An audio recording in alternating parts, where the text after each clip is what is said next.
There is this intractable issue. The president addressed it. Republicans address it.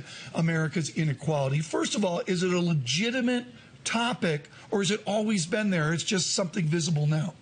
Well, inequality is worsening in many advanced economies, and especially in the United States. You have to ask yourself why.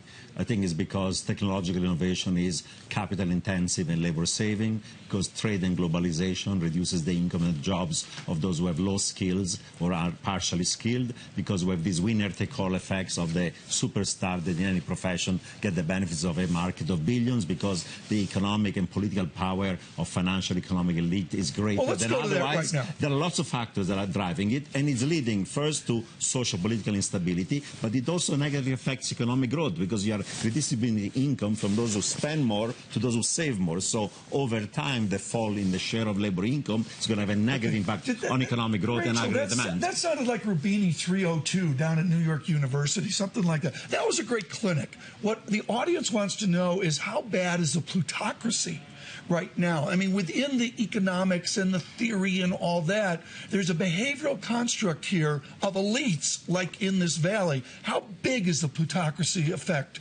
in 2015? Well, it's significant because we're in a democracy where it supposedly has to be one man and one vote, but the reality is those who are billionaires, those who have economic and financial power, can affect legislation on taxation of capital gains, of carried interest, by having that political power. In the U.S., we have a system of legalized corruption, if you think about it.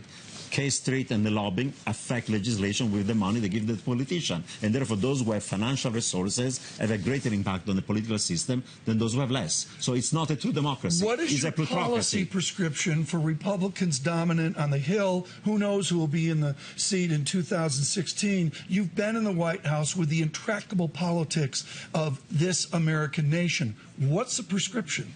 Well, last night, President Obama correctly said we should tax slightly more the top 1% and the financial institution. Republicans didn't applaud. Republicans didn't applaud. They didn't applaud, and they're not going to vote for it. Now they control the Senate in addition to the House.